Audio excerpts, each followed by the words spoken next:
기도하옵나이다. 아멘. 함께 나누실 말씀은 누가복음 23장의 말씀 같이 보도록 하겠습니다. 누가복음 23장 1절에서 12절까지의 말씀입니다. 교독하겠습니다.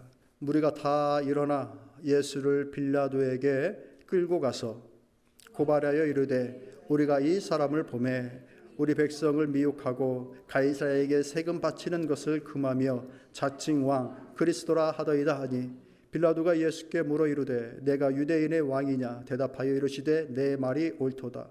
빌라도가 대제사장들과 무리에게 이르되 내가 보니 이 사람에게 죄가 없도다 하니 무리가 더욱 강하게 말하되 그 가운데 온 유대에서 가르치고 갈릴리에서부터 시작하여 여기까지 와서 백성을 소동하게 하나이다. 빌라도가 듣고 그가 갈릴리 사람이느냐 물어 헤롯의 관할에 속한 줄을 알고 헤롯에게 보내니 그때의 헤롯이 예루살렘에 있더라. 헤롯이 예수를 보고 매우 기뻐하니 이는 그의 소문을 들었으므로 보고자 한지 오래였고 또한 무엇이나 이적 행하심 볼까 바라던 연고로라. 여러 말로 물으나 아무 말도 대답하지 아니하시니 대제사장들과 서기관들이 서서 함께 힘써 고발하더라.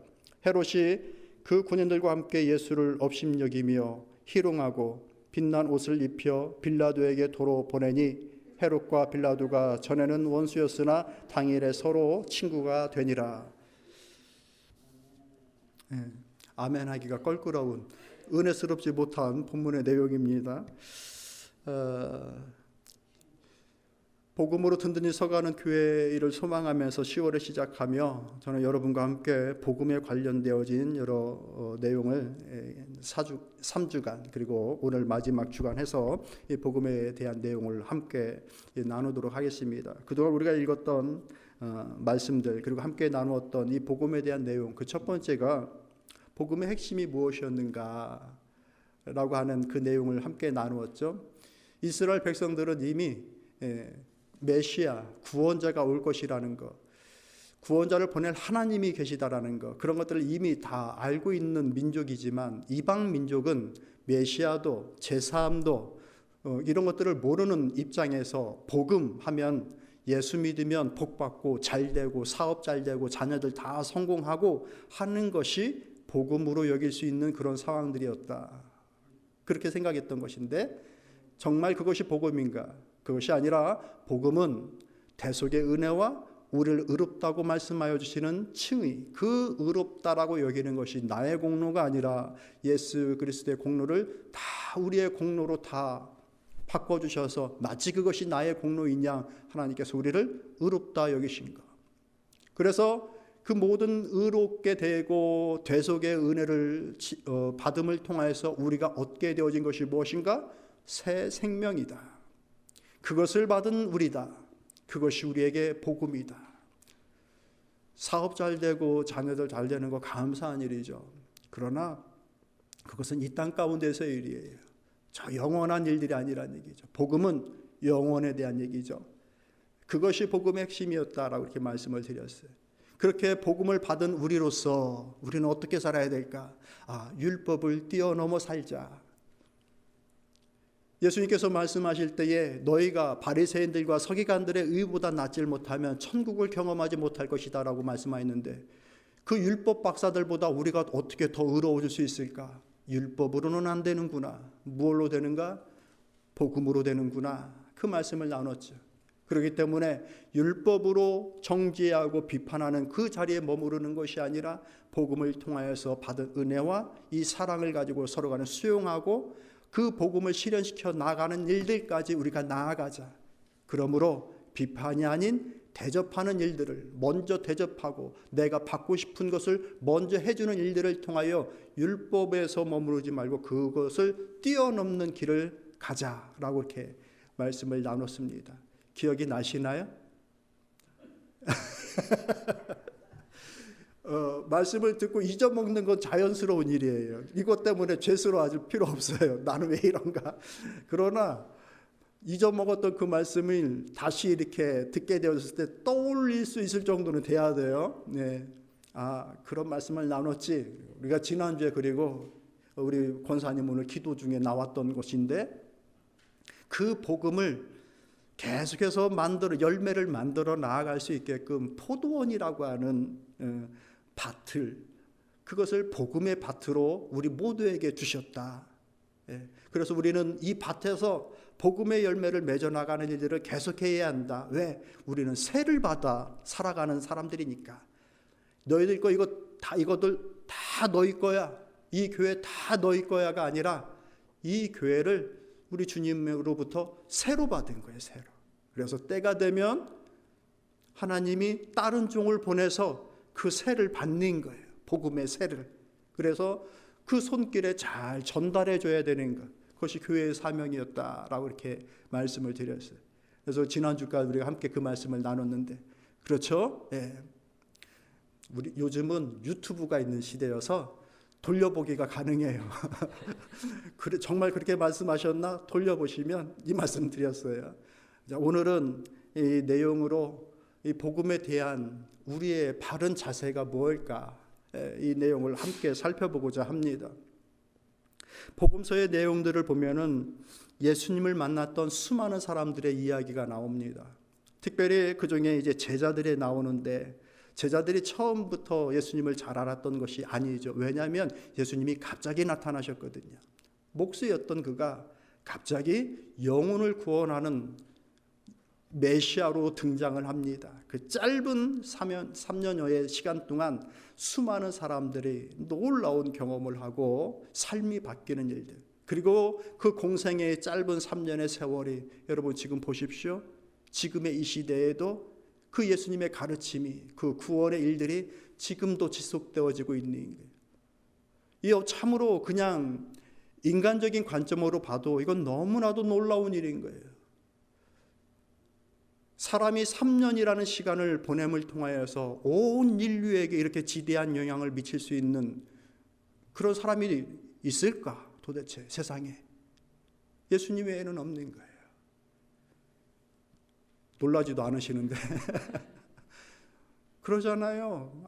아무리 큰 일을 해도 어느 정도이지 온 인류에게 그 긴 역사 속에서 2000년이 넘는 시간 속에서 이렇게 영향을 줄 수 있는 이런 영향력. 예수님의 제자들이 처음에 예수님을 만났을 때에 남들 경험하지 못한 놀라운 경험들을 합니다.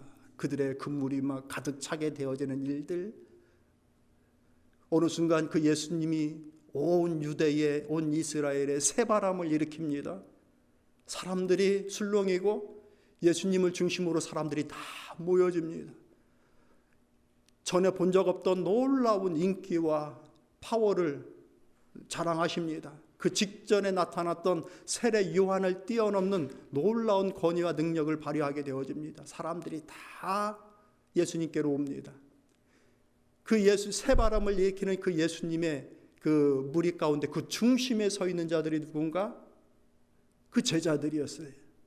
그때 그들의 마음이 어땠을까? 엄청 신났을 거예요. 그러지 않겠습니까? 예수님으로 불어오는 그 바람에 자기들이 그 중심에 같이 서 있는 거예요. 정말 뭐가 된 것 같죠. 그런데 어느 순간 예수님이 늘 보여주셨던 그 놀라운 기적과 이적을 딱 멈추십니다. 그리고 어느 순간부터는 십자가의 얘기를 하시기 시작합니다. 그 이후부터 기적을 보이시질 않으세요. 병자를 고치지 않고 귀신을 내쫓지 않으셔요. 그리고 십자가에 올라가 죽을 것이다 라고 하는 그 말을 하시기 시작하십니다. 그 얘기를 들었을 때 어땠을까? 그들의 심정이. 근데 그 얘기를 하셨는데 설마 그런 일은 벌어지지 않겠지. 그런데 정말 그 십자가에 올라가서 돌아가십니다. 아마 반신반의했을 거예요. 말씀을 저렇게 하셔도 이미 봐왔던 것이 있는데, 예수님의 능력을 봐왔던 것이 있는데 그러지 않으실 거야, 죽으시지 않으실 거야, 설마 했을 것 같아요, 제 생각에. 그런데 정말 십자가에서 돌아가십니다. 그들의 마음이 어땠을까? 그 직전까지의 내용이 오늘 우리가 함께 읽은 23절의 말씀입니다. 12절까지의 말씀을 읽었지만 여기에 23장에는 수많은 사람들이 등장합니다. 그리고 많은 사람들이 각각 자신들이 아는 그 예수님을 아는 그만큼 예수님에 대한 대접, 태도를 보이게 됩니다. 먼저 나온 빌라도는 그가 아는 만큼 예수님에 대한 태도를 보이고 헤롯 또한 예수님에 대한 태도를 보입니다. 빌라도는 정치적으로 이스라엘을 관리해야 되는 총독의 개념으로 그곳에 왔기 때문에 정치적인 이슈로 예수님에게 질문합니다. 네가 왕이냐? 유대인의 왕이냐? 세금의 문제를 정말 그렇게 하려고 그랬느냐? 그런 걸로 예수님께 묻습니다. 헤롯은 어떤 사람인가? 분봉왕이죠. 어느 정도 자치권을 가지고 있는 그 사람의 예수님에 대한 아는 이해는 뭐예요? 그동안 많이 들었던 거예요. 뭐를? 수많은 이적과 기적을 보였던 것을. 그래서 궁금합니다. 자기 앞에서도 기적을 한번 보여달라고. 이처럼 예수님을 쫓아왔던 수많은 사람들, 무리들, 울면서 예수님을 따랐던 그 여인들, 끝끝내 예수님께서 돌아가시고 난 이후에 그 예수님의 시신을 수습하는 아리마대 사람 요셉, 이 다양한 사람들이 다양하게 예수님을 대접하는 그 모습을 보여주고 있는 거예요. 그런데 이 성경에서는 참으로 중요한 내용을 우리에게 얘기해 주고 있는 것이 있는데 그것이 무엇인가? 예수님을 알아 그렇게 대접하는 만큼 예수님으로부터 하나님으로부터 그 대접을 받는다라는 거예요. 참으로 놀라웠던 일이 무엇인가? 예수님께서 십자가에 올라가셨을 때에 좌우에 같이 십자가에 올라가 있던 사람이 있었습니다. 누굽니까? 두 강도. 그 둘 중에 한 명은 너 그렇게 많은 사람들에게 자칭 유대인의 왕이요 여러 이적을 보였다고 하면서 또 스스로 한번 십자가에 내려가 봐라 라고 하면서 같이 십자가에 있던 강도 중에 하나가 예수님을 그렇게 조롱합니다. 근데 그 옆에 있던 또 다른 강도는 뭐라고 얘기합니까? 이 사람아, 너와 나는 우리의 죄 때문에 여기 십자가에 올라가 있지만 이 사람이 한 일 중에 옳지 않았던 일이 있느냐? 예수님에 대한 그의 대접인 거죠. 그러면서 하는 얘기가 당신의 나라 갈 때에 저를 기억해 주십시오라고 얘기를 하는 거예요. 그래서 그가 그 십자가의 자리 마지막 운명의 순간에 구원을 입게 됐어요. 예수님을 어떻게 대접했느냐에 따라서 그들의 그 인생의 영혼의 갈림길이 이제 바뀌어지는 것이죠. 수많은 일들 중에서도 예수님은 늘 그런 사역을 해오셨습니다. 자주 하셨던 말씀 중에 백부장의 얘기나 맹인의 얘기나 그들을 고치실 때 뭐라고 말씀하십니까? 내 믿음대로 될지어다. 내 믿음대로 될지어다. 네가 예수님을, 네가 하나님을 어떻게 대접하느냐에 따라서 그 하나님으로부터 오는 대답이 달라진다 라고 하는 것. 그것을 성경에서 그리고 마지막까지 이 내용을 우리에게 보여주고 있습니다. 그런 의미로서 우리는 복음의 실체이신 예수님에 대하여서 어떤 자세를 갖고 계시는가, 그 내용을 같이 나누길 원하는 거예요. 여러분, 우리는 예수님을 어떻게 대하고 있습니까? 여러분, 영혼의 안식처로 대하고 계십니까?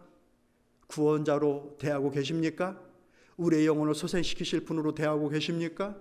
우리에게 길을 안내하고 우리를 이끌어 주실 분으로 대하고 계십니까?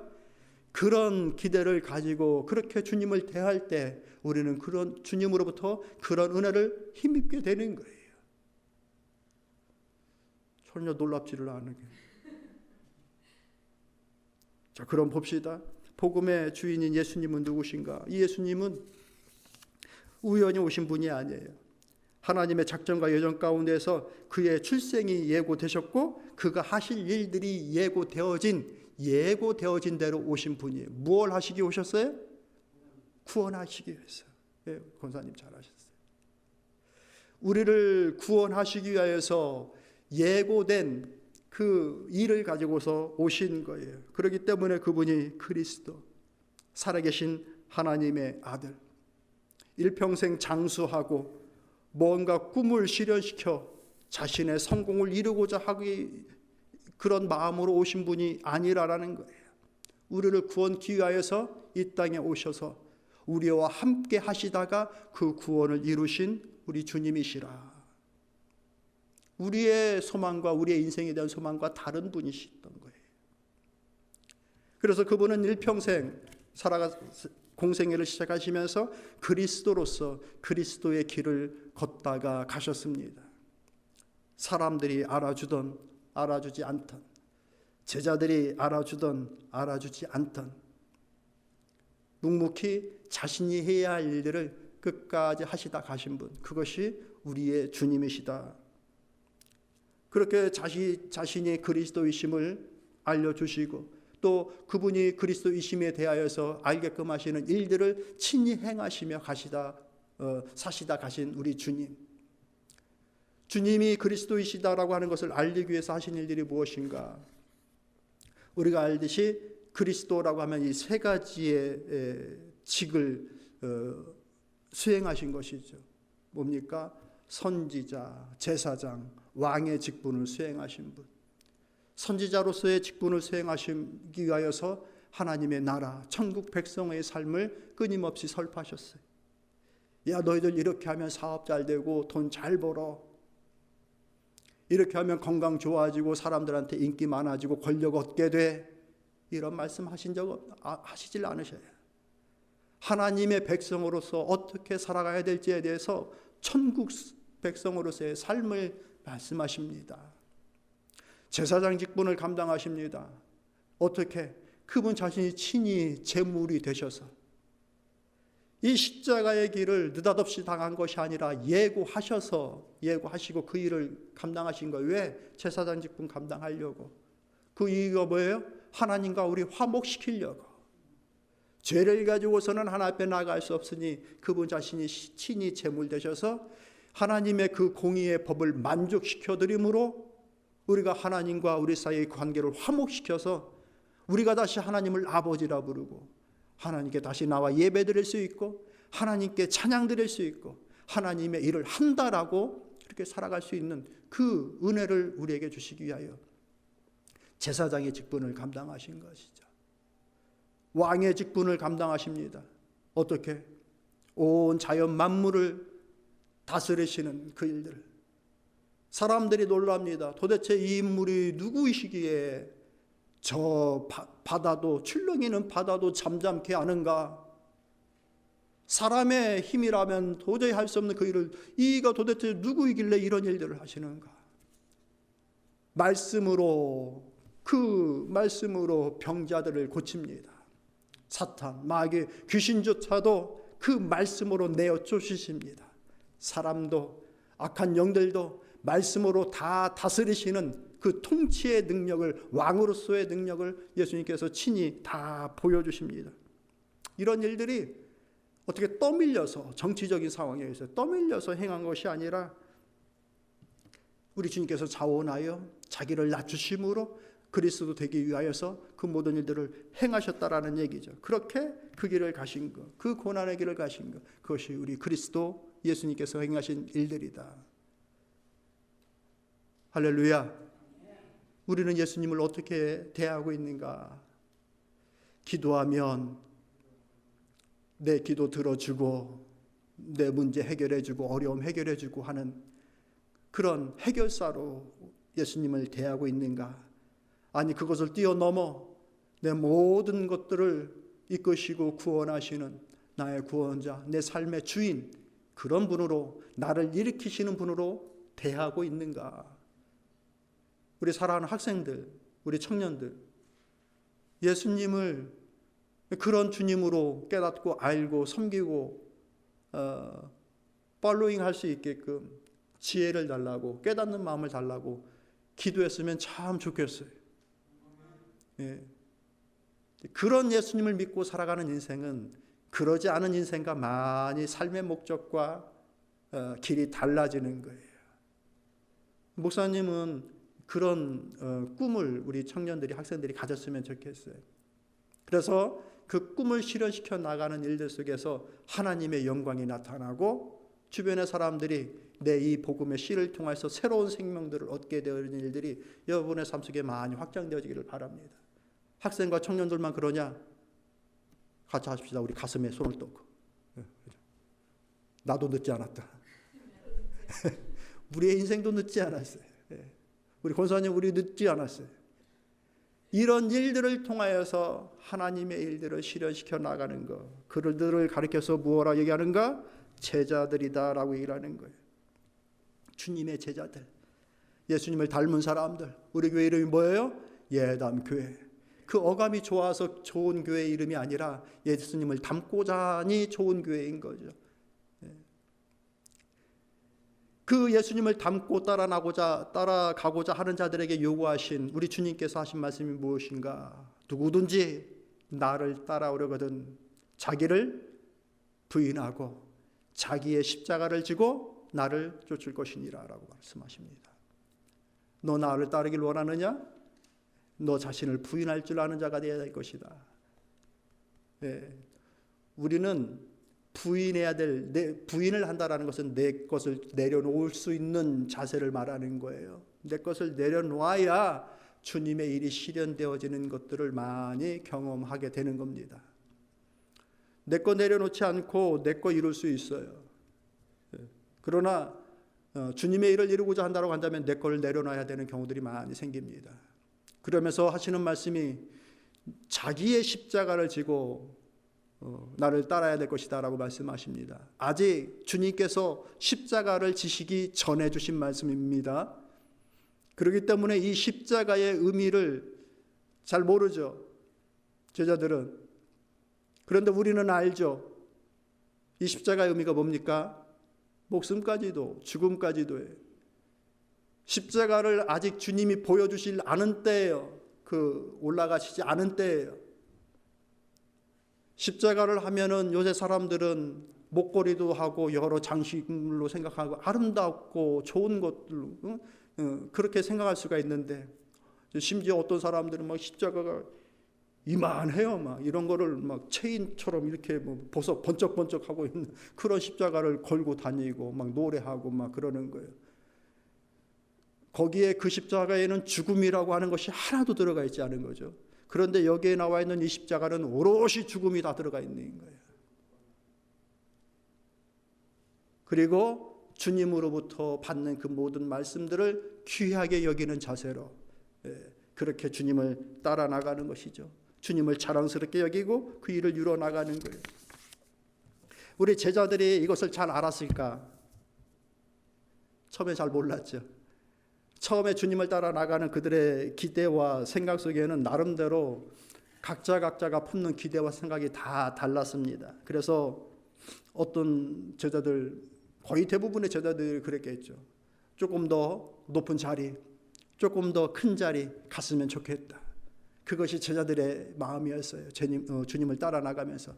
그것이 언제까지 이어지느냐? 최후의 만찬의 자리까지. 그것이 제자들이 가지고 있었던 기대와 바람들이었습니다. 그 자리에서 예수님은 뭘 보여주셨어요? 그들의 발을 씻겨줍니다. 누구든지 으뜸이 되고자 하는 자는 너희 가운데 섬기는 자가 되어야 될 것이다 라고 하면서 그들의 발을 씻겨주십니다. 우리의 기대, 제자들의 기대나 우리의 기대나 많이 다르지 않을 수도 있는 거예요. 아직 주님을 잘 모를 때에는 우리가 뭔지 잘 모르는 것이죠. 그런데 그런 그들이 정말 십자가의 죽으심을 체험하고 부활을 경험하고 성령의 인도하심을 받는 그 일을 경험하게 되어지면서 더 이상 그들 중에 내가 좀 높은 자리에 가야 되겠다, 내가 좀 더 큰 사람이 돼야 되겠다, 큰 자리에 가야 되겠다라고 하는 사람이 단 한 사람도 안 나오지 않습니다. 예수님의 제자들 중에. 그런 일들을 겪고 난 이후에 그들의 그 복음서 이후에 사도행전과 서신서들의 내용을 보면은 그들이 예수님을 어떻게 섬기고 그 예수님을 어떻게 사랑하고 그분이 남겨주신 그 사명을 어떻게 충성스럽게 여기는지 아주 훌륭하게 보여줘요. 여러분 사도행전을 읽어가고 서신서를 읽어보십시오. 그 제자들이 돌아가신 예수님에 대하여서 어떤 마음을 가지고서 자신들에게 맡겨진 이 사명을 감당해 나가는지 참으로 놀랍습니다. 살아생전에 예수님과 함께 할 때보다 더 예수님을 사랑합니다. 같이 있을 때보다 그분의 말씀을 더 생명처럼 여깁니다. 예수님께서 보여주셨던 그 사역을 같이 이루는 일들을 살아있을 때보다, 예수님이 살아계셨을 때보다 더 소중하게 생각합니다. 참 놀랍지 않습니까? 여러분, 사람 변하는 게 쉽습니까? 안 쉽습니까? 오죽하면 사람 안 변한다고 그런 말이 있을 정도 아닙니까? 또 이런 말도, 사람 고쳐 쓰는 거 아니라고. 사람 그만큼 안 변한다라는 얘기예요. 그런데 이 제자들을 보십시오. 어떤 누구도 내가 더 커야 된다, 높은 자리에 가야 된다, 아무도 얘기하지 않습니다. 심지어 다 죽음의 자리임을 뻔히 알면서도 그 길을 갑니다. 도대체 무엇이길래 주님에 대한 그 자세가 이토록 달라지는가? 사랑하는 성도 여러분, 오늘 우리가 이 제자들의 삶과 거의 다르지 않아요. 많이 다르지 않아요. 제자들이 겪었던, 경험했던, 가졌던 마음들과 우리가 가졌던 마음들과 다르지 않습니다. 그러면 그들의 변화되어지는 과정들과 우리들의 변화되어지는 과정들도 거의 비슷하게 갈 수 있다는 거예요.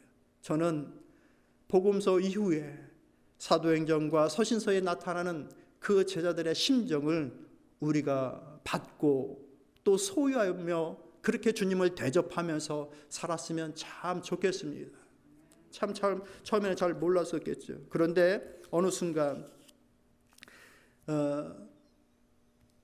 지나다 보니까 아마 주님께서 부활하시고 올라가시고 난 이후에도 정말 이것이 사실이었구나, 그 깨달은 바는 있었겠지만 그 이후로 그 주님의 명령을 갖고 살아간다라는 삶이 무엇인지에 대해서는 잘 몰랐을 겁니다. 여전히 몰랐을 거예요. 그런데 그들이 자신들에게 맡겨진 사역을 감당하면서 자신에게 주어진 일을 해나가면서 다듬어지는 과정 속에서 그들의 삶에, 그들의 마음에 변화가 왔을 것이라고 저는 믿습니다. 어떻게? 주님의 마음을 깨닫게 되는 거예요. 이거였구나. 우리 주님의 심정이 이거였구나. 한 영혼을 사랑한다라는 것이 이 마음이었겠구나. 하나님의 나라를 세워간다라는 것이 이거였겠구나. 어떻게? 자기들이 하나님의 말씀을 전하는 중에, 한 영을 구원하는 중에, 하나님의 교회를 세워나가는 중에 주님의 마음이 여기에 있었겠구나. 그 마음을 그때서야 비로소 깨달았을 거예요. 근본 하나님과 본체이신 그 주님이 자기를 낮추셔서 이 땅에 오셔서 우리를 사랑하시고 우리를 구원하신 그 사랑이 얼마나 큰지를 비로소 그때야 그들이 깨달았을 겁니다. 그리고 그 사랑을 믿고 그 일을 같이 지속하여서 이루어 나가는 이 삶이 얼마나 소중한지 그때에서야 비로소 깨닫게 되었을 겁니다. 처음엔 다 몰랐던 거예요. 나중에 이 베드로와 바울과 같은 인물들 그 후에 그들의 고백이 무엇입니까? 바울 같은 경우 내가 복음을 전혀 부끄러워하지 않는다. 이 복음은 모든 믿는 자에게 구원을 주시는 하나님의 능력이라 라고 얘기를 합니다. 이 복음이 모든 영혼을 구원하시는 하나님의 능력이다.